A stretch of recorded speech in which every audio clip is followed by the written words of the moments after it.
नमस्कार दोस्तों। आशा करता हूं आप लोग बहुत ही अच्छे होंगे। आइए आज हम एक नई कहानी सुनते हैं। एक किशन नाम का लड़का गरीब परिवार से था।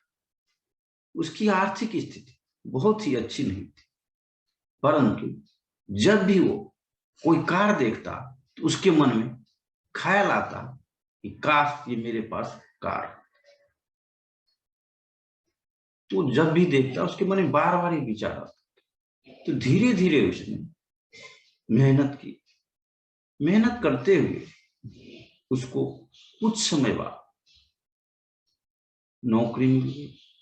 और जब नौकरी मिल गई तो धीरे धीरे उसकी स्थिति में सुधार होने लगा और कुछ समय पश्चात उसकी शादी भी हो गई। उसका अच्छा खासा जीवन चल रहा था।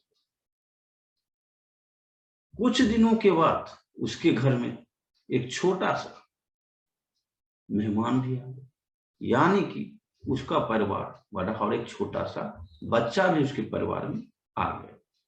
अब धीरे धीरे उसका जीवन और भी बेहतर होता जा रहा था, परंतु उसके दिमाग में ये बातें हमेशा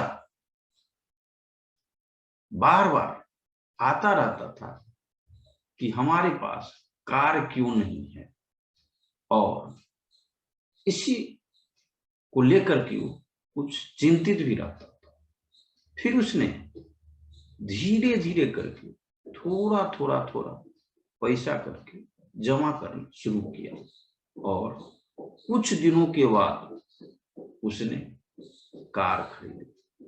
अब उसका जीवन बहुत ही अच्छे तरीके से गुजर रहा था। और वो क्या करता है, अब उस कार के साथ अपने पूरी परिवार को लेकर जाता था, कार को लेकर के और घूमता था।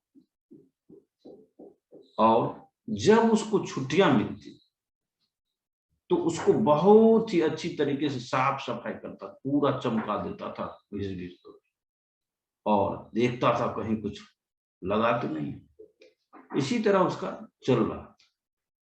संयोगवश एक दिन की बात, जब वो साफ कर रहा था, उसके बच्चे भी आए साफ करने के लिए। बच्चे और अपने खुद मिलकर उस कार को बहुत ही अच्छी तरह से धो रहा था। धोते धोते उसको साफ कर रहा था, रगड़ रगड़ कर, जो कहीं से कुछ गंदा तो नहीं रहा। जब ये कर रहा था तो इसी क्रम में उसका बच्चा उसके गाड़ी के बोनट के ऊपर घिस घिस कर कुछ लिख रहा था। जब उसकी नजर अपने बच्चों पर पड़ी तो बहुत ही गुस्सा हो गया और उसने उस बच्चे को बहुत पीटा। कुछ देर के बाद जब उसका गुस्सा कम हुआ तब वो देखने गया जो हमारे गाड़ी को कितना उसने क्या उसने कर दिया, क्या नुकसान पहुंचा। जब उसने वहां जाकर अच्छी तरह से देखा तो पता चला वहां लिखा हुआ था कि पापा आई लव यू।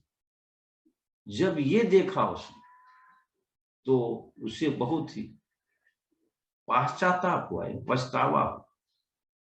और उसने उस पे अपने आप पे कहा कि ये मैंने क्या किया, क्यों किया। तो कहने का तात्पर्य यह है कि यह कहानी हमें यह सिखाती है कि किसी भी बात को लेकर जब हम किसी के ऊपर कोई निर्णय लेते हैं तो हमें यह देखना चाहिए और यह समझना चाहिए कि उस व्यक्ति ने किस नियत से यह काम किया है। अगर आप जब इस बात पर गौर करेंगे तो आपको इस प्रकार की घटना घटने से आप रोक सकते हैं। तो हम लोगों को इस पर ध्यान देना चाहिए। तो आज के लिए हम यहीं पर विराम देते हैं और आप लोगों को देखने के लिए बहुत बहुत धन्यवाद। कल पुनः हम उपस्थित होंगे एक नई कहानी के साथ। तब तक के लिए आप लोगों का बहुत बहुत धन्यवाद।